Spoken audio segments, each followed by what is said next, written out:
¿Qué proyecto? Escuchando lo máximo, está bien, ya. Voy a empezar, no quiero acabar muy tarde, más bien, disculpen por no haber hecho la clase la semana pasada, estuve volando, la verdad, con varias cosas, igual que ustedes, me imagino, y me sorprendió mucho de que su examen fuera tan pronto, pensé que iba a ser todavía la próxima semana. Pero bueno, vale, hay unas preguntas aquí que las he puesto en una misma diapositiva porque son un poquito repetidas o que van con el mismo enfoque, entonces yo siempre he creído que cuando las preguntas son así repetidas es porque te van a consultar lo mismo en el siguiente examen, quizás no con las mismas respuestas o no con las mismas palabras, pero que te pueden servir mucho porque es el enfoque que le dan a un solo tema, ¿no? Porque como ustedes saben, Medicina 2 tiene demasiados temas, la verdad. Ahora que me está viendo los temas, son muchos temas para que entren en un examen. Entonces, ustedes solamente tienen 40 preguntas, así que lo más probable es que de ciertos temas que son chiquitos, que son casi, no voy a decir insignificantes, pero son un poquito menos importantes, es más probable que les toque una pregunta sola. Entonces, con que ustedes sepan el concepto básico, con que sepan lo más general, pero importante, va a bastar para que puedan hacer al menos una pregunta bien más, que al final suma todo, ¿no? Para la nota y el promedio. Vamos a empezar ya con esta pregunta. Segunda pregunta. Dice, paciente que tiene 18 años, que tiene epistaxis de varios días de evolución, sin antecedentes personales ni familiares de interés. En la exploración se encuentra febril, se encuentran equimosis múltiples, no tiene esplenomegalia, su leucocitos está normal, hemoglobina normal, las plaquetas están en 6.000. ¿Cuánto es el valor normal, chicos? De mayor a 150.000. Entonces, 6.000 es demasiado bajo. La trombocitopenia se confirma en el frotis, donde se observan las plaquetas de tamaño aumentado. Estudio de coagulación y bioquímico normales. Ahora, ¿cuál es el diagnóstico más probable? Y ahí es que nos vamos a ir a las opciones, ¿no? Hay algunas que podemos hacerlo por descarte, por ejemplo, dice acá, trombocitopenia inducida por infección. Paciente tiene fiebre, no tiene fiebre. ¿Se acuerdan? Acá dice afebril. Ay, perdón. Aquí dice paciente afebril. Entonces, la infección, no es infectado. Coagulación intravascular diseminada. Creo que ese tema lo han visto así como que a grosso modo. Yo tampoco, no me acuerdo si lo vi en el parcial al final, pero te generaría estudios bioquímicos y de coagulación anormales, ¿no? Sí te puede causar la plaquetopenia, pero había una hiperviscosidad. Entonces, si dice coagulación y bioquímica normales, coagulación intravascular diseminada, también descartado. Dice normal. Púrpura trombótica trombocitopénica, síndrome mielodisplásico y trombocitopenia inmune primaria. Ya. Aquí nos quedamos en síndrome mielodisplásico. El síndrome mielodisplásico, ustedes saben que tiene una confirmación con frotis. Entonces, acá te dicen solamente que en el frotis tienes plaqueta de tamaño aumentado, no te mencionan la presencia de células anormales, no te mencionan no sé, pues supongamos, si habláramos sobre una leucemia, no te mencionan blastos, no te presentan ningún tipo de célula normal o mielodisplásica. Solamente te dicen que tu plaqueta están grandecitas. Entonces, síndrome mielodisplásico tampoco es. Luego dice púrpura trombótica trombocitopénica y trombocitopenia inmune primaria. Ahora, ustedes tienen acá las causas comunes de trombocitopenia. Dentro de las principales tienen la trombocitopenia inmune primaria y tienes aquellas que son, por así decirlo, secundarias, que son, vale la redundancia, secundarias a otras cosas, como por ejemplo drogas, comida, bebidas, infecciones, el VIH, hepatitis C, Epstein-Barr, pylori, la coagulación intravascular diseminada, como vimos, y por el eufemismo debido a enfermedades hepáticas crónicas, alcohol, deficiencias nutricionales, enfermedades autoinmunes y reumatológicas como el lupus, la artritis reumatoide, y tienes el embarazo, ¿no? Que es un estado diferente que te puede ocasionar, por ejemplo, el síndrome de Gel. Pero el más común dentro de estas causas, si no te lo mencionan al menos, porque acá no te dicen, ¿no? No te dicen que tu paciente estaba consumiendo drogas como heparina, quinina, sulfonaminas, no te dicen que tiene infecciones, no tiene fiebre, tampoco tiene patopatía crónica, no está con el consumo de alcohol, no tiene deficiencias nutricionales, no te muestra una enfermedad autoinmune o reumatológica y es varón, entonces no está embarazada. Así que lo que podríamos pensar es una trombocitopenia inmune primaria. Recuerden que este diagnóstico es básicamente de exclusión, o sea, es un diagnóstico bastante de exclusión. Entonces, cuando vean un paciente joven que no tiene ciertos factores de riesgo, que no tiene ciertos factores predisponentes, como todos los que mencionan acá en esta tabla, entonces piensen primero en una trombocitopenia inmune primaria, siempre y cuando hayan descartado el resto, sino que como aquí no te dan muchos datos y te están dando una plaquetopenia muy franca, o sea, no es una plaquetopenia leve, es una plaquetopenia que está en 6.000. Entonces, consideren primero el origen de una trombocitopenia inmune primaria. Luego te dice acá, ese es sobre terapia de reemplazo renal. Entonces te dicen, los riesgos de padecer ansiedad y depresión en hemodiálisis, la hemodiálisis ustedes saben que es la terapia de reemplazo renal. Principalmente son por, y acá hay una pregunta que es muy parecida, el principal trastorno psiquiátrico que afecta la calidad de vida del paciente con hemodiálisis es tal. Y te dicen opciones. Entonces, voy a poner acá. A esas unas. Todas las que le voy a mostrar son de mis degrabadas. No he hecho PPT sobre estos temas, así que los tuve que sacar de mis degras. Te dicen, ¿no? Por ejemplo, la depresión, para empezar, es el trastorno más ampliamente estudiado y más frecuente en la población que recibe diálisis. Ahora, los pacientes que tienen hemodiálisis, ustedes saben lo que la diálisis puede ser hemodiálisis o puede ser diálisis peritoneal. Entonces, dentro de esto, los que tienen más frecuente depresión son los que tienen hemodiálisis. ¿Por qué? Porque ustedes saben que la diálisis peritoneal se puede hacer desde casa. Es básicamente eso. La diálisis peritoneal le enseñas al paciente cómo usar el catéter, cómo ponerse las cosas, o sea, lo educas para que pueda a sí mismo sobrellevar su diálisis peritoneal. En cambio, la hemodiálisis es un procedimiento que se hace netamente en los hospitales. Entonces, imagínate a tu pacientito que ya tiene insuficiencia renal yéndose 3 veces por semana a los hospitales para estar 1, 2, 3, 4 horas en diálisis, porque lo necesita, porque requiere, porque si no se muere. Entonces, es lógico que un paciente así tenga depresión. Y luego te hablan sobre la ansiedad, ¿no? Te dicen que también es menos común que de la depresión. O sea, de estos dos, el que es más frecuente es esta, por ejemplo. Es más frecuente. Y te dice que también los pacientes presentan un estado de ansiedad, sobre todo en los estados interdiálisis. O sea, ¿qué es lo que pasa? Por ejemplo, si tu paciente se va a diálisis lunes, miércoles y viernes, los martes, los jueves, los sábados y domingo tienen una ansiedad porque evidentemente piensan o tienen ideas al menos un poquito negativas sobre qué es lo que va a pasar luego y los síntomas se van a presentar entre estos días. Entonces, es más que todo interdiálisis, pero también puede darse diálisis y obviamente por las complicaciones, ¿no? Y la coexistencia, la comorbilidad de ambas es común, que existan ambos. Entonces te preguntan primero, ¿cuál es el trastorno psiquiátrico más comúnmente afectando el paciente que tiene hemodiálisis? Depresión. Obsesivo compulsivo, ni siquiera viene acá. Paranoia por aluminio líquido hemodiálisis tampoco. Puede ser ansiedad, pero yo les he dicho, ¿no? Más frecuente que la ansiedad, la depresión. Mucho más frecuente, chicos. Depresión, acuérdense. No es ansiedad y síndrome de primer uso ni siquiera es un trastorno psiquiátrico, entonces no entra. Los riesgos de padecer ansiedad y depresión en mujeres principalmente son por el síndrome de primer contacto. Es lo mismo que el síndrome de primer contacto, primer uso son lo mismo. No tiene nada que ver con el lado emocional, psicológico de la persona. Síndrome de primer uso tampoco. Abandono o falta de adherencia al tratamiento dialítico, insomnio y consecuente hipotensión arterial no te causa esto, la diálisis. Sí te puede causar hipotensión, pero ocurre por ejemplo, un paciente que tiene diálisis, siempre te reportan, ¿no? El paciente durante el episodio de diálisis hizo hipotensión. No ocurre en casa, por así decirlo.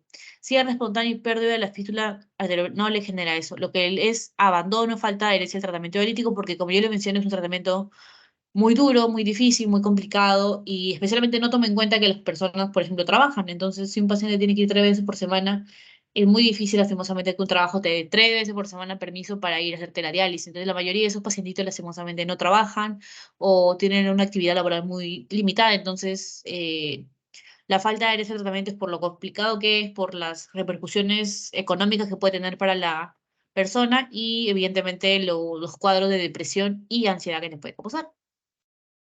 Luego te dicen, enunciar la pregunta, si la depuración de creatinina menor a 15, es una pregunta típica, chicos, ¿saben por qué? Porque en la enfermedad renal crónica tú tienes categorías, ¿no? 1, 2, 3A, 3B, 4 y 5. Ahora, la probabilidad que te pregunten por el 3A, 3B es raro, ¿por qué? Porque para empezar tendrías que saberte toda la tabla y dos, lo que ocurre es que el único que tiene una terapia así 100% establecida es el G4, o sea, el grado 4, perdón, el grado 5. ¿Por qué? Porque el grado 5 es menos de 15 y considera una falla renal, o sea, una enfermedad que requiere terapia de reemplazo renal. Es la única, o sea, las demás lo puedes considerar, puede ser, dependiendo de sus complicaciones, pero cuando ya tiene menos de 15, obligatoriamente tu paciente tiene que ir eh, a terapia de reemplazo renal. Y te preguntan, ¿no? ¿Cuándo debe ingresar un paciente a terapia de sustitución renal? Diálisis, hemodiálisis, como tú lo quieras decir, cuando tiene un estadio 5 o cuando tiene el síndrome urémico. Ahora, perdóname, hay criterios de diálisis de urgencia, y se los puse acá. En los criterios de diálisis de urgencia hay una forma más fácil de recordarse que es A, la A es de acidosis, la E es de electrolitos, que abarca la hipercalemia, voy a poner acá, aumento de potasio, mayor a 6,5, y de ingesta de tóxicos, creo que a mí me viene un pasito uno así, o de overload, que también es sobrecarga, me parece como sobrecarga ¿de qué? De volumen, que incluye, por ejemplo, los edemas agudos de pulmón que son refractarios al tratamiento. Ah, perdón, dentro de los tóxicos pueden incluir el alcohol, los salicilatos y las drogas.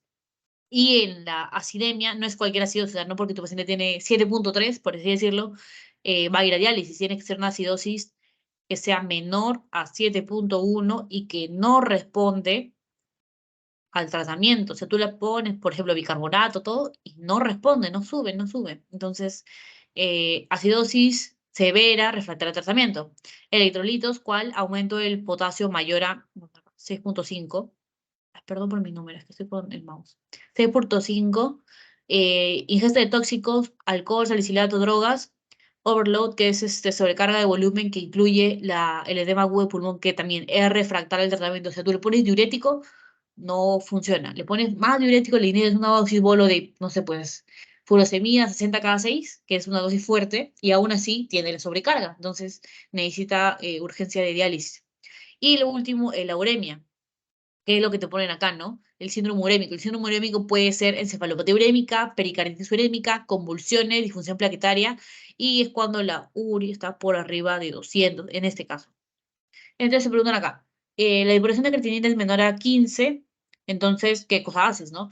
Inicias corticoides, no tienen nada que ver los corticoides. Furosemida, no. Se considera el estadio 6. Pregunta capciosa porque no hay estadio 6, solamente son 5. Debe iniciar tratamiento de esta, sí es. La dieta debe contener 1 gramo de proteína de kilo de peso, no. Y debe iniciar tratamiento con ketoprofeno. Ketoprofeno es un AINES y los AINES son nefrotóxicos en enfermedades renales crónicas, en pacientes que tienen AQIS también. Está contraindicado el uso de AINES. No puedo usar un AINES en un paciente con enfermedad renal. Así como tampoco puedo usar, por ejemplo, aminoglucósidos. Luego te dice, la prueba más utilizada para evaluar la función renal es, y aquí va la depuración. Esa es fija, es una pregunta regalona, regalona. Te preguntan acá, ¿cuál no puede ser? Por ejemplo, la inulina es otra sustancia que se utiliza. El problema es que no es práctica de usar. Es muy buena, pero no es práctica. Aclaramiento de insulina no tiene nada que ver, KTP tampoco. Depuración de ácido úrico y creatinina. Depuración de creatinina. Ácido úrico no se usa para evaluar tanto la función renal. Una cosa es no es igual, chicos, la urea que el ácido úrico, por si acaso.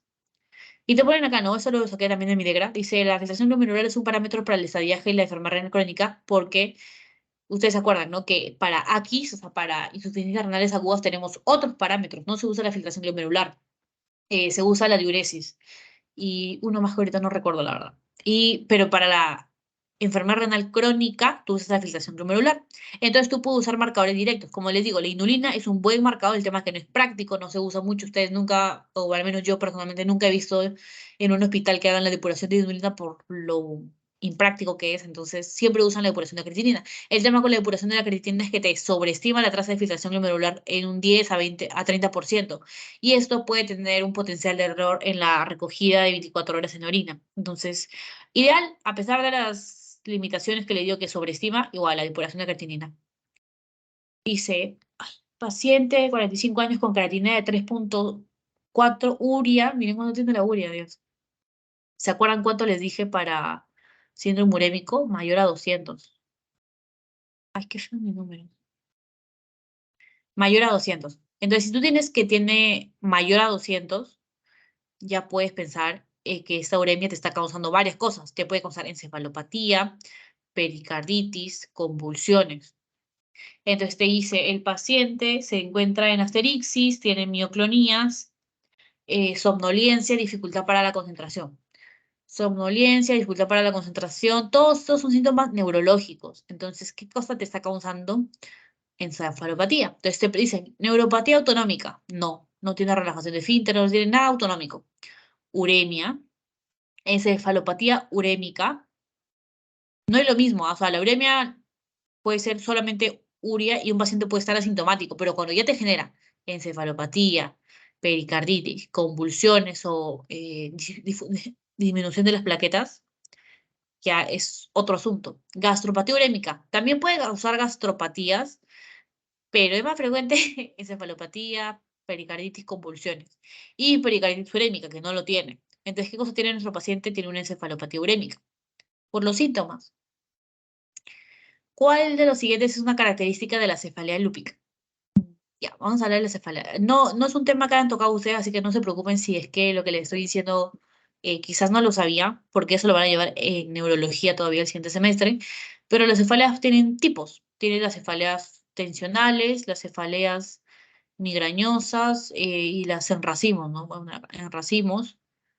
Y tienes las que son primarias, todas estas son primarias. Y tienes las cefaleas secundarias.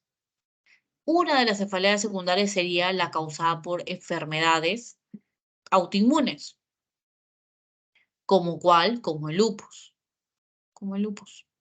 que es el caso de nuestra paciente. Ahora, normalmente las cefaleas primarias tienen cierto tratamiento, por ejemplo, las crisis migrañosas, normalmente damos otros fármacos a lo que se le da una cefalea tensional. A una cefalea tensional le puede dar un AINES y se soluciona, ¿no? En una migraña es más difícil eso. Entonces, ¿qué pasa? En las cefaleas secundarias, especialmente las que tienen un origen autoinmune, acuérdense chicos, los AINES no van a funcionar. Paracetamol no va a funcionar. Entonces, es algo muy, muy típico. Entonces, te dicen acá, el dolor solo calma con naproxeno. Naproxeno es un AINES, no funciona. El dolor solo se desencadena por la luz solar, ¿no? Y acá, el dolor se calma con el reposo. Por ejemplo, las cefaleas tensionales de la persona no limitan la actividad física, no limitan. Las migrañas sí limitan, o sea, una persona que tiene migraña tiene limitaciones en sus funciones, o sea, no puede trabajar, no puede estudiar, está muy incómodo, no puede hacer muchas cosas, entonces es limitante, por ende tiene que reposar y normalmente ceden ligeramente, no con el reposo. Entonces, dolor solo calma con reposo, no, no es el caso.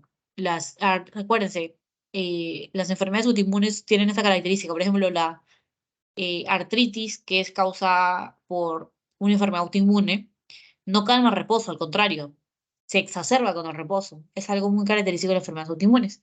Tienes dolor que solo calma con tramadol, no.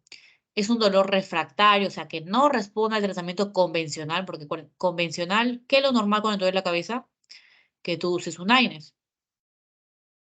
Entonces, es refractario, no sirve con las terapias convencionales y cede con corticoides. ¿Por qué? Porque el origen es autoinmune y los corticoides tienen una respuesta al menos antiinflamatoria muy buena para las enfermedades autoinmunes.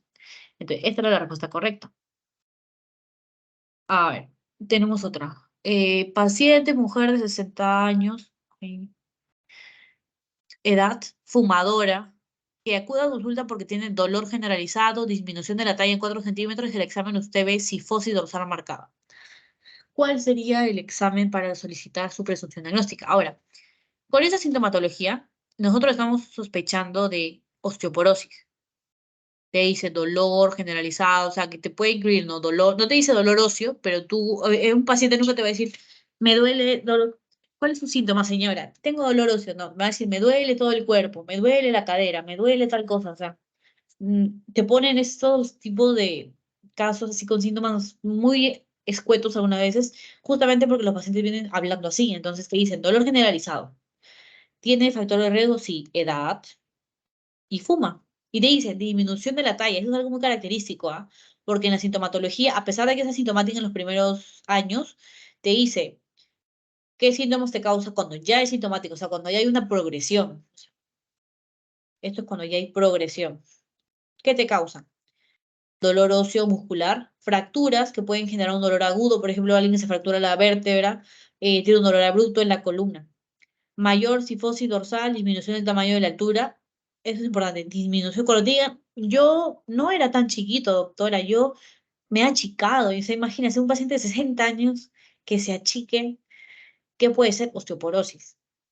Los pacientes no se achican normalmente. Entonces, si tú tienes una cifosis dorsal marcada, te lo dice acá, cifosis dorsal marcada, o sea, tiene un aumento de esa curvatura, entonces evidentemente va a estar más chiquito, va a verse al menos más pequeño. Entonces, te dicen disminución de todo esto, dolor, ya tienes acá una presunción de osteoporosis. Ahora, ¿qué haces, no? ¿Cómo diagnosticar la osteoporosis?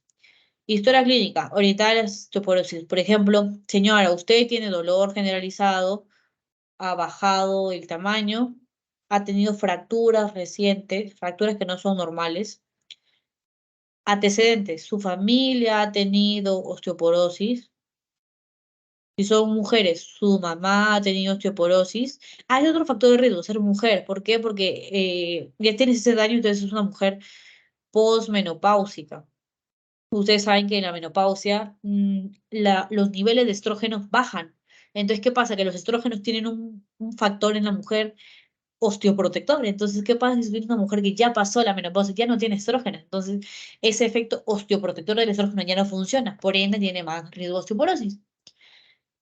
Laboratorio, radiología y densitometría ósea. Esta es la técnica más utilizada. Realmente se hace con el DEXA, pero como les digo, a veces no hay en hospitales, entonces se usa la densitometría ósea completa. Entonces te dice acá, radiografía de pelvis. No te dice específicamente que le duele la cadera. Resonancia de la columna dorsal. No estoy yo, al menos yo personalmente, no estoy sospechando una fractura. No pediría como primera instancia una resonancia de columna dorsal. Gamografía ósea no tiene nada que ver, a menos que piensen, supongamos, ¿no? Si fuera un varón que ha perdido peso, tiene problemas miccionales, puede decir, oye, quizás tiene cáncer de próstata y tiene infiltración ósea. Y en ese caso usaría una gamografía, pero no es el caso. Entonces, tomografía cervical no tiene nada que ver tampoco. Densitometría ósea completa.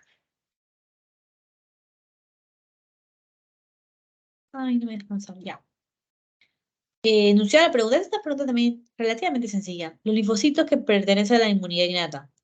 La inmunidad o el sistema inmune puede ser dos. Tienen dos divisiones muy clásicas.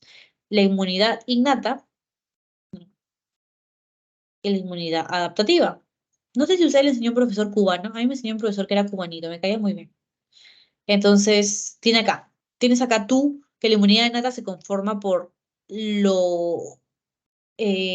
las barreras epiteliales que son como barreras físicas, por ejemplo, la secreción de moco, toser, o sea, barreras netamente innatas que son muy básicas, por así decirlo. Y tiene la parte que es humoral y tiene la parte que es netamente celularidad. Entonces, dentro de la celularidad tienes tu célula dendrítica, linfocitos, y acá la característica, la inmunidad adaptativa también tiene linfocitos, pero esos linfocitos son los B, los T, que puede haber TH1, TCD8, TCD4, son variaciones, son linfocitos B y T.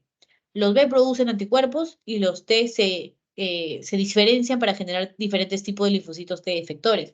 Y los B, como le digo, generan anticuerpos. Pero en inmunidad innata también hay linfocitos. El problema es que son natural killers. Los natural killers se encargan de eh, matar, por así decirlo, o destruir aquellas células de nuestro propio cuerpo que sean anormales. Por eso se dicen que, por ejemplo, en el cáncer, eso está afectado, ¿no? Porque supone que el natural killer va paseando por el cuerpo y dicen, esta célula de mi cuerpo es anormal.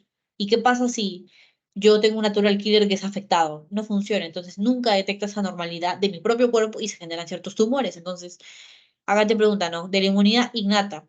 Y te hago la pregunta, ¿no? Linfocitos CD4, o sea, no te dice, pero los linfocitos CD4 son T, linfocitos T. No es. Linfocito natural killer, linfocito CD8 igualito. Los linfocitos C son T, CD8, son T. Linfocitos B, no. Y los citotóxicos son en linfocitos T también. Y acá te dan la diferencia, ¿no? Acá los linfocitos tienen diferentes nombres. Puede ser TCD4, TCD8, se puede decir linfocitos efectores, linfocitos citotóxicos. De las células B, por ejemplo, de los linfocitos B te pueden ya decir los linfocitos humorales, o te pueden decir los linfocitos productores de anticuerpos, ya tú sabes que te refieres a los linfocitos B. Es una pregunta relativamente sencilla. Ya. ¿Cuál es la definición de la artritis reumatoide establecida? Entonces, tienes para empezar que tener claro el tiempo. El punto de corte en las artritis reumatoides son 6 meses. ¿Por qué? Porque si tiene más o igual de 6 meses es una establecida y si tiene menos de 6 meses es una temprana. Entonces acá te preguntan cuál es la establecida. Pues vamos a ver. Duración de los síntomas mayor o igual a 18 meses. Está mal el tiempo, 18 meses no es. Descartamos.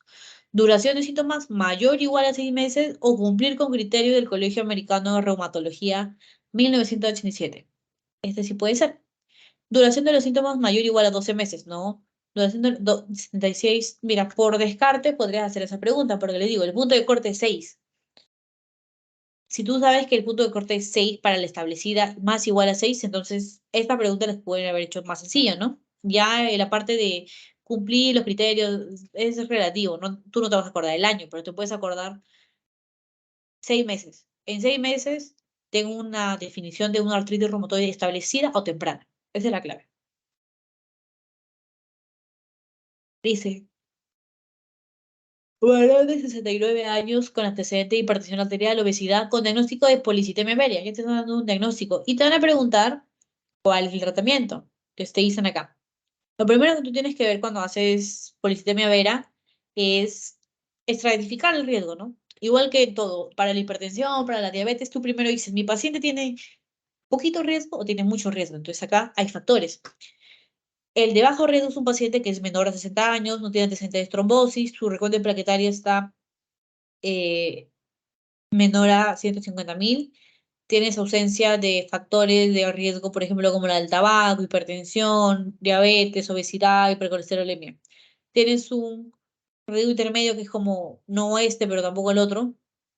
Y tienes finalmente el alto riesgo. El alto riesgo es lo que te va a decir o lo que va a pasar en la mayoría de pacientes. ¿Por qué? Porque la mayoría de pacientes aquí tienen antecedentes de trombosis o presentan factores de riesgo cardiovasculares. Los factores de riesgo cardiovasculares, ¿cuáles eran? Tabaco, hipertensión, diabetes, obesidad y precolesterolemia. Entonces, tú puedes diferenciarlo así. Mi paciente tiene más de 60 años, tiene más de 60 años.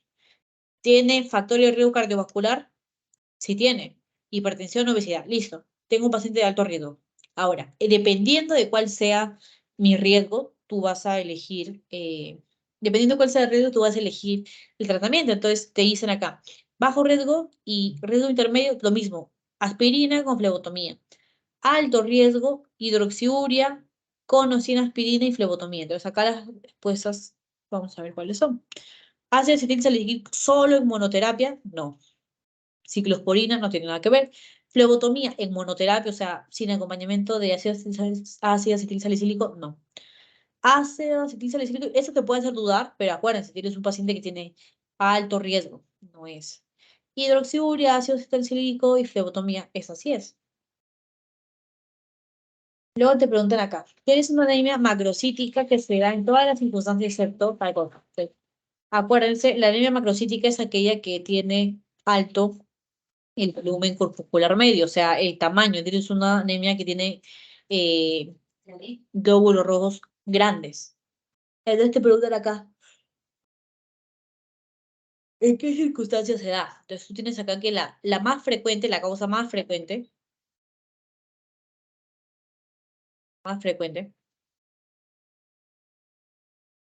es la deficiencia de vitamina B12. También puede ser la deficiencia de vitamina de ácido, perdón, de ácido fólico, pero más frecuente es esta. Ahora, te preguntan cuáles no son macrocíticas. Ahora, la deficiencia de vitamina B12 te puede venir por mil causas. Puede ser postquirúrgica, si ya tienes una gastrectomía. Puede ser por anemia perniciosa, etc. de motivos. Entonces, te dicen acá, macrocítica. ¿Cuáles no son? Dice, anemia postgastrectomía total. Esta sí es. ¿Sabes por qué? Porque sí te causa, porque cuando tú tienes el estómago y tú le quitas, o sea, tienes el estómago, ay, qué horrible. Y tú le, esa gastrectomía total es que te quita todo. Entonces, imagínate. Te dejan solamente, lo unen así con el intestino que está por acá. Entonces, ¿qué pasa? Tú quitas esto y ¿qué pasa? Que en el estómago se produce el factor extrínseco. Entonces, este factor es el que sirve para la absorción de la vitamina B12. Entonces, si tú no absorbes vitamina B12, ¿qué va a causar?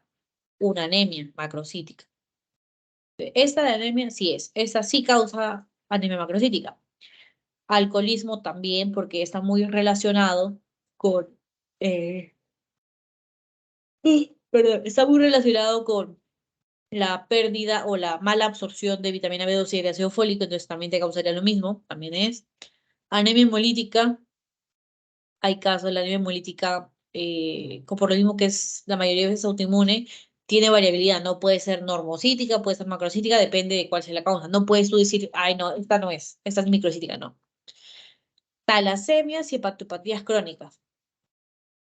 En este caso, ay, te queda solamente talasemias. ¿Por qué? Porque las hepatías crónicas también, las enfermedades crónicas te pueden causar normalmente anemias normocíticas. ¿Qué es lo que pasa? Van a tener periodos. No siempre las hepatopatías empiezan con una anemia normocítica. Puede ser macrocítica, luego normocítica. El punto es que varía. Igual que la anemia hemolítica. ¿Ves? Ustedes ven acá que anemia hemolítica te lo pone como normocítica, pero cuando tienes crisis hemolíticas va a ser macrocítica. Y cuando tienes, en ese caso, enfermedades crónicas, como las nefropatías, las enfermedades así, pero especialmente la enfermedad hepática, tú puedes incluir que es una anemia macrocítica. Ahora, acá te dice talasemias. Dentro de las anemias microcíticas, tú tienes la más común que la ferropénica, tienes aquellas que son hemolíticas congénitas o corpusculares y dentro de las cuales está la talasemia. Entonces, es acá te dicen, ¿no? Anemia macrocítica, ¿cuál no es? Talasemia. Luego te dicen acá, paciente con 70 años de leucemia linfocítica crónica, diagnosticado hace 3 meses, con urgencia por cansancio, coloración amarillenta en escleras. Igual no te lo dicen, no, pero tiene ictericia. Es lo que tú asumes. El hemograma revela leucocitos 30.000, hemoglobina de 6,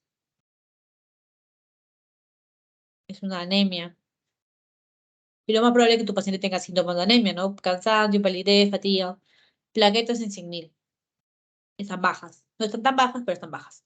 Bilirrubina total en 6 a predominio indirecto. Esa es la cosa. Bilirrubina en 6 también, pero es a predominio indirecto.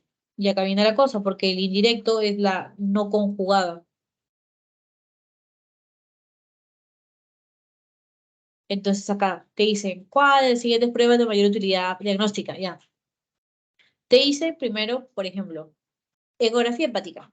Si tu bilirrubina fuera a predominio directo, o sea, tú podrás pensar, no sé, pues en una coledocolitiasis típica, una ecografía hepática te ayudaría bastante porque tú podrías ver las vías biliares. Ahora hay otras técnicas, pero sí, no podrías tú ver como quizás principal examen, como principal prueba de inicio, podrías considerarla tú como una prueba, si es que tu bilirrubina fuera directa. O sea, tú pensarías en una coledocolitiasis, una colecicitis, cualquier cosa que te pueda causar una ictericia. No es el caso porque acá te dice, creo, el predominio, perdón, el predominio es indirecto, o sea, no conjugado. Te dice, dosaje de reticulocitos. Los reticulocitos te dividen las anemias menor a 2% a regenerativas y, perdón, es al revés. Esta es regenerativa y menor a 2 es a regenerativa o hiporregenerativas. Entonces, cuando te dicen, los dosajes de reticulocitos sí te sirve para clasificar tu anemia, pero ¿qué es lo que pasa? Tu paciente tiene 6 de hemoglobina, tiene ya un criterio de transfusión de paquete globular, o sea, es una emergencia. Entonces, lo primero que tú le vas a pedir no es un reticulocito para ver si mi anemia es regenerativa o no regenerativa. Lo más probable es que tu paciente ahorita está haciendo una crisis. Entonces, te dice tomografía, abdomen, lo mismo, ¿no? Si tu predominio fuera directa y tú pensarás en una coleocolitial, una colecitis, todo lo que tú quieras, causa gastrointestinal, diría yo, una tomografía de abdomen, pero uy, luego te dice dosaje de vitamina B12 y ácido fólico. Es lo mismo. La vitamina B12 y el ácido fólico te sirven para las anemias macrocíticas. Entonces, en este caso, si te estás dando cuenta, lo más probable es que como sea una anemia hemolítica, entonces no te serviría de mucho la B12 y el ácido fólico. Tú tienes que la triada de las anemias hemolíticas son la anemia, o sea, los síntomas anémicos. Puede ser fatiga, palidez, puede ser eh, el síndrome anémico como tal, la ictericia, y un dato que no te dan acá es la hepatosplenomegalia.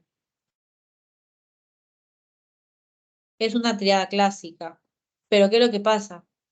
Este, como no te están dando la hepatosplenomegalia, así te están diciendo, esta ictericia es directa o es indirecta. En la anemia hemolítica sería indirecta. Entonces, te vas por ese sentido. ¿Y cuál es una prueba para ver si tenemos una anemia hemolítica? El test de CUM directo.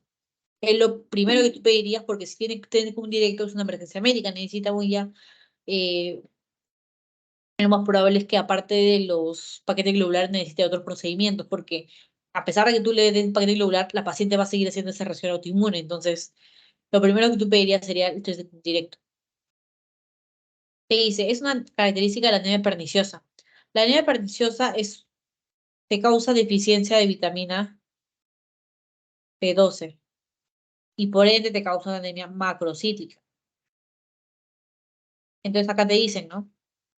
La anemia perniciosa es un trastorno autoinmune, primero es autoinmune, causada por una destrucción autoinmune de las células parietales que no pueden producir factor intrínseco. Les mencioné, no, el factor intrínseco es el que te ayuda a absorber la vitamina B12 en el ionizar.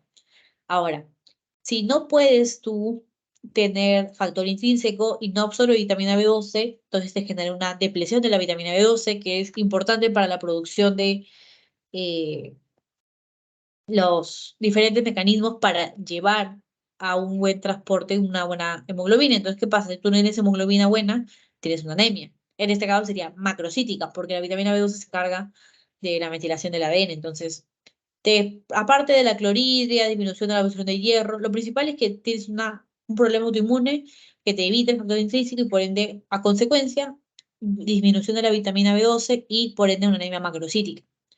Ahora, cuando tú evalúas las anemias macrocíticas, como yo les digo, hay diferentes causas. La anemia perniciosa es una de ellas. La anemia macrocítica puede ser por alcohol, puede ser por déficit en la ingesta de ácido fólico, puede ser anemia perniciosa, puede ser absorción deficiente por X motivo, puede ser postquirúrgica cuando tienes eh, la resección del estómago. Entonces, hay muchas causas de anemia macrocítica.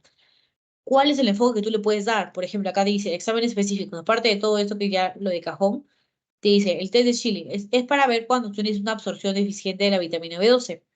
Entonces, lo que haces es tú medir cuánto absorbe tu persona. Entonces, si tu problema acá es la deficiencia de la absorción, el test de Schilling te ayuda con eso.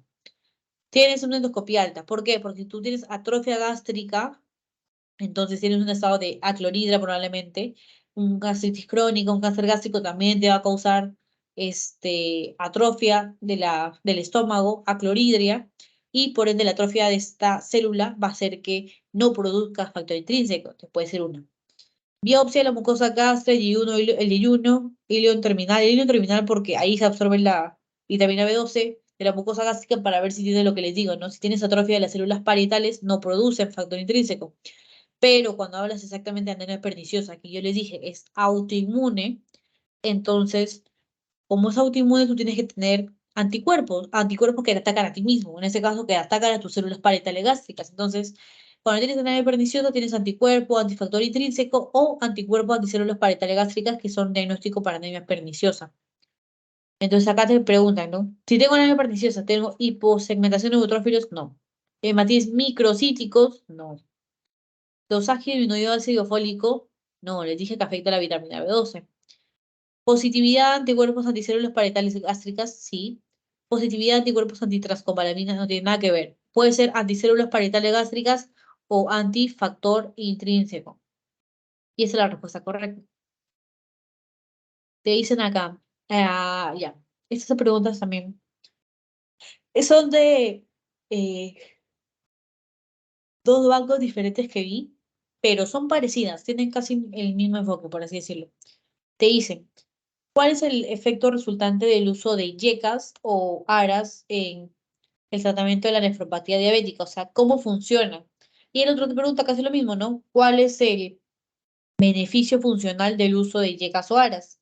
Entonces, aquí vamos a ver en este gráfico, le voy a explicar más o menos cómo es, ¿no? Tú tienes una persona que tiene hipertensión, tiene diabetes. Entonces, ¿qué es lo que pasa? El mecanismo fisiopatológico aquí es esto. Esta es es de la arteriola aferente, es de la arteriola eferente. Entonces, tú tienes acá que este es el glomérulo, este es el capilar, este es el glomérulo, y por acá no tiene que hacerse la filtración. Entonces, ¿qué pasa? En la arteriola deferente, acá hay una vasoconstricción. Entonces, ¿qué pasa? La presión dentro del capilar aumenta la presión.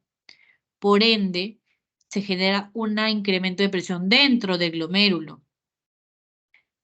¿Qué es lo que pasa? Tú pierdes más proteínas, filtras más, ¿entienden? Si tú filtras más, pierdes proteínas, el aumento de la presión hace que pierdas proteínas, pierdas muchas cosas, puedes perder glucosa, por ejemplo, y eso es lo que pasa en la parte fisiopatológica. Entonces, ¿en qué te ayudan los YECAs y los ARAs? Los YECAs y los ARAs generan una vasodilatación de la arteriola eferente. Entonces, ¿qué pasa? ¿Te acuerdas que estabas constreñida? Entonces, ahora, si tú la dilatas, la sangre puede ir mejor, ¿no es cierto? Entonces la presión que estaba aumentada disminuye. Hay una disminución de la presión intraglomerular. Entonces, ¿qué es lo que va a pasar? No filtras tanto y por ende, por ejemplo, no botas más proteínas por la orina. Entonces acá te dicen, ¿cuál es el efecto resultado de los YECA y ARA? ¿Aumenta el filtrado glomerular? No, les dije que lo baja. Reducción de la proteinuria y reducción de la presión de la enfermedad renal, esta sí es. Reduce la proteinuria por vasodilatación de la arteriola aferente, no. Reducción de la proteinuria por aumento de la presión intraglomerular, no. Disminuye la presión intraglomerular. Disminuye la isquemia por vasodilatación de la arteriola, igual, aferente tampoco. Y no tiene nada que ver la isquemia acá. Esa es la respuesta, la reducción, ay, perdón. Reducción de la proteinuria, porque le dije, si tú filtras menos, botas menos proteínas por la orina. Y evitas así la progresión de la enfermedad, porque acuérdense que los YECAs y los ARAs son nefroprotectores. Ay, nefroprotectores. También son cardioprotectores, por si acaso. Por si acaso les pregunten. ¿A qué se debe el beneficio funcional del uso de YECAs? Te dice, por efectos pleiotrópicos. No. Vasodilatación preglomerular. No. Preglomerular sería esto, ¿no es cierto? Eso es postglomerular, eso es preglomerular. Vasoconstricción preglomerular y vasodilatación postglomerular. El YECA no te vasoconstriñe la arteriola aferente, entonces ese árbol está mal. Vasodilatación preglomerular y vasoconstricción, tampoco. Reducción de la presión de filtrado glomerular, esa sí es.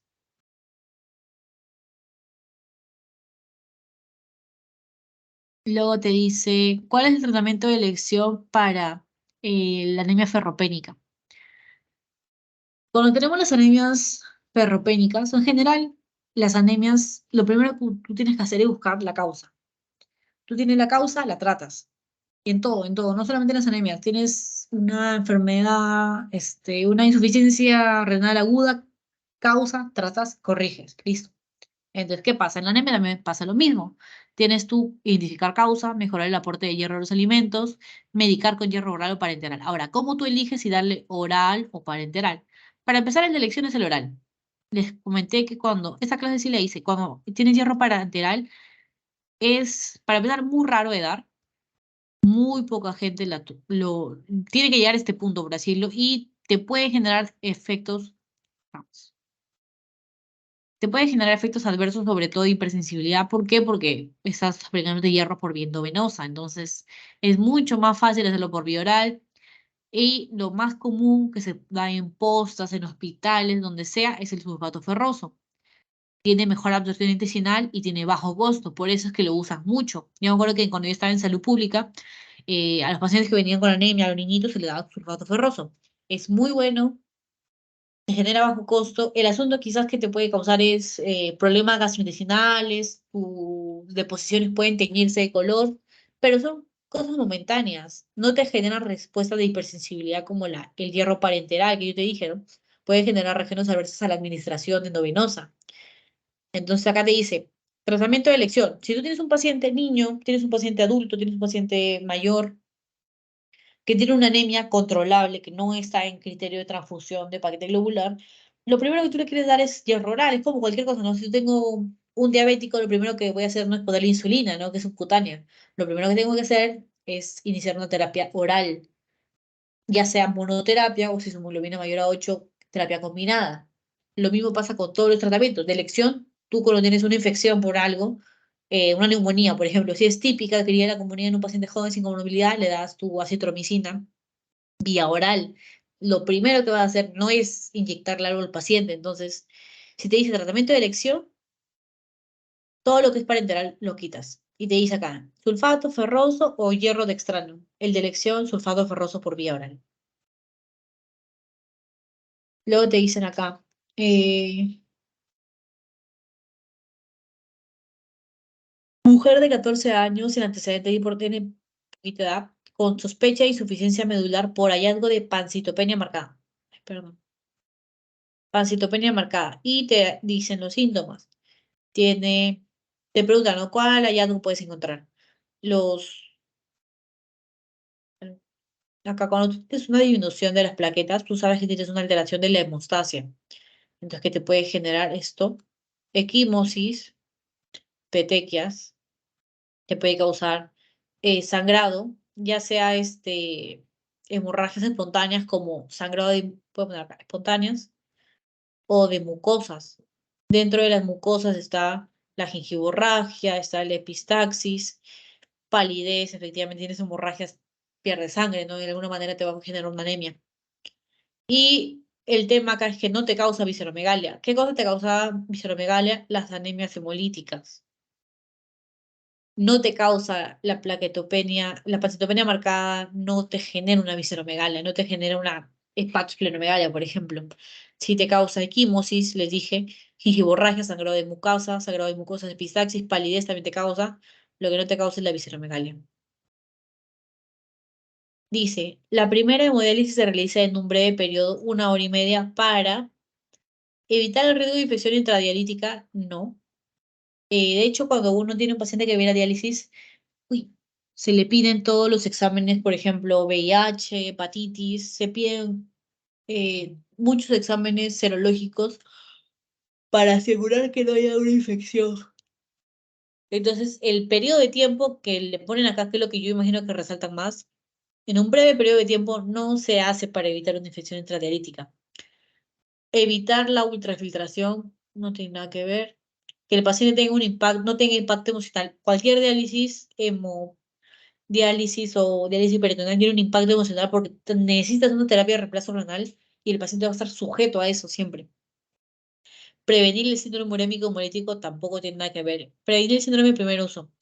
El primer uso es una respuesta que ocurre, valga la redundancia, la primera vez que te hacen la terapia de reemplazo renal y es causado por la remoción rápida de la urea.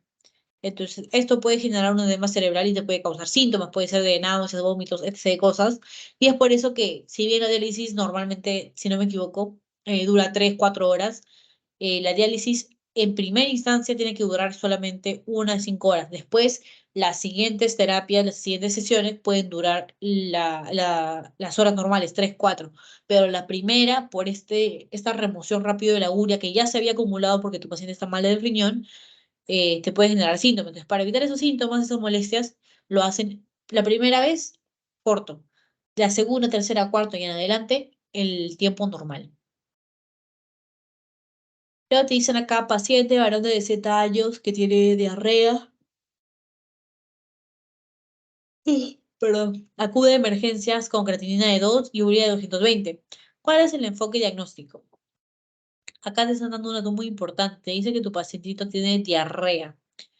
Dentro de las causas tenemos de aquí, no lo he puesto acá creo, una insuficiencia renal aguda, tienes tú las causas prerrenales, renales o parenquimatosas de las porrenales. Las prerrenales se causan por la hipoperfusión. ¿Qué cosa te causa hipoperfusión? La hipovolemia.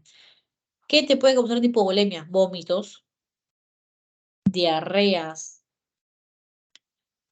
¿Qué te causa lesión parenquimatosa? Isquemia. Por ejemplo, una prerrenal puede evolucionar a una renal cuando tú no corriges. Por ejemplo, te viene un pacientito como este de 60 años con diarrea que tiene una X prerrenal en un inicio y tú no le administras líquidos, no repones líquidos. Esa prerrenal pasa a ser una renal de tipo necrosis tubular aguda. Entonces, ¿qué es lo que pasa? Tienes isquemia. Nefrotóxicos, como que, como los antibióticos, les dije de los aminoglucósidos. Amino, como cuál, amica, que gentamicina. ¿Cuál es más nefrotóxico? Amicacina. Y tiene la porrenal, o como su mismo nombre lo indica, obstructiva. Litiasis, estenosis, tumores, hiperplasia benigna de próstata, etc. No vamos a enfocar acá. ¿Tienes una prerrenal o un renal? Entonces, tú me puedes decir, efectivamente, un paciente que tiene con un cuadro de hipovolemia puede tener prerrenal o renal. Lo más frecuente es que tenga primero prerrenal, es la evolución de la enfermedad. ¿Cómo yo sé si mi paciente está en prerrenal o ya evolucionó a una renal? ¿Cómo sé eso? Porque las pruebas, entonces, ¿qué pasa? Tienes aquí los diferentes tipos de parámetros, sodio en orina, relación sodio-potasio, molaridad en orina. Bueno, eso vamos a dejarlo así. ¿Cuál es lo que te importa a ti? La excreción fraccionada de sodio y la relación urea-crea. ¿Por qué? Porque la relación urea-crea, si la urea está muy elevada y te va a dar un valor mayor a 40 esta división, te indica que el problema es prerrenal. Y si la excreción fraccionada de sodio es mayor a 1, te dice que es parenquimatoso. Son los típicos. Todo lo demás se lo puedes aprender si gustas, pero cuando la excreción fraccionada de sodio es mayor a 1, parenquimatoso. La relación urea-crea es mayor a 40, prerrenal. Tú veas una urea en 200, la división 200 entre 2, 110. Está más de 40, es prerrenal. Entonces acá te dice, uropatía obstructiva. La uropatía obstructiva entraría dentro de las postrenales. No es. Sepsis no es. Vasculitis no es. Necrosis tubular aguda, que es esta es una renal, o azoemia prerrenal, que es esta. ¿Cómo sé cómo estamos? Porque te está dando el dato. Crea en 2, urea en 220. 220 entre 2, 110. Relación urea-crea mayor a 40, sí, prerrenal. Esa es la respuesta. Te dicen luego, perdón, te dicen de ahí, hay otra pregunta muy parecida. Te dicen, ¿cuál es la causa de injuria renal aguda en el contexto de uso de aminoglucósidos? Justo. Tú dices, los aminoglucósidos lo uso para la sepsis, ya, pero la sepsis no te causa una insuficiencia renal, al menos no en primera instancia. El uso de aminoglucósidos, como les dije, son nefrotóxicos. Te pueden poner igual, ¿cuál es la causa de injuria renal aguda en el uso de amicacina o de gentamicina? Tú sabes que la gentamicina y la amicacina son aminoglucósidos, entonces ya te vas por ese camino. Aisomia prerrenal no tiene nada que ver, uropatía obstructiva tampoco, vasculitis tampoco. Necrosis tubular aguda te causa una insuficiencia renal aguda, renal o parenquimatosa. Y bueno, estos son todos todas las preguntas que busqué, las que tenían más relación sobre todo con los temas que yo dicté. Espero que les haya servido bastante y la verdad es que ha sido un semestre muy largo, chicos. Creo que a todos nos ha chocado un poco que sea ahora ya de manera totalmente presencial. Creo que es a veces difícil asistir a las asesorías, por eso yo quizás no les he exigido mucho con el tema de la asistencia porque, como les digo, ¿no? Yo también participo en algunas asesorías y la verdad es que a veces con el tiempo, con las cosas que hay que hacer, es muy difícil asistir o estar ahí 100%. Por eso, si ustedes tienen la oportunidad de ver la grabación, ver el video después cuando quieran, háganlo. Yo de verdad no me molesto si ahorita no me están prestando atención porque yo también he sido asesorada y es difícil a cierta hora de la noche prestar atención a un curso o después de un día largo, una hora más de las cosas. Entonces ustedes pueden ver YouTube, pueden ver ahí el video, no tengo ningún problema de verdad. No les tomo mucho en cuenta yo la asistencia porque como les digo, para mí no tiene mucho que ver porque, como le digo, esa clase no es como si yo les calificara, ¿no? Y no le voy a poner nota por atender o no atender, ¿no? Ustedes ya para eso tienen las clases de la universidad. Entonces, espero que les haya servido el repaso. He tratado de ser breve por la hora. Han sido más de 20 preguntas, si no me equivoco, entonces espero que yo les sirva, que alguna vez, en alguna pregunta al menos, puedan ver esta y digan, ah, ya, esto lo bien necesaria. Y espero que le vaya muy bien en su examen, no solamente no solamente de medicina 2 sino también en todos los exámenes que tienen por delante. Y no se desanimen, de verdad, chicos, falta una semana, 2 semanas, 3 semanas para mí, pero de verdad ustedes pueden con todo y denle con ganas a los exámenes y vayan tranquilos, vayan con paz y al final lo que tenga que pasar a pasar, así que todo chill. Espero le vayan muy bien esos exámenes, chicos, de verdad.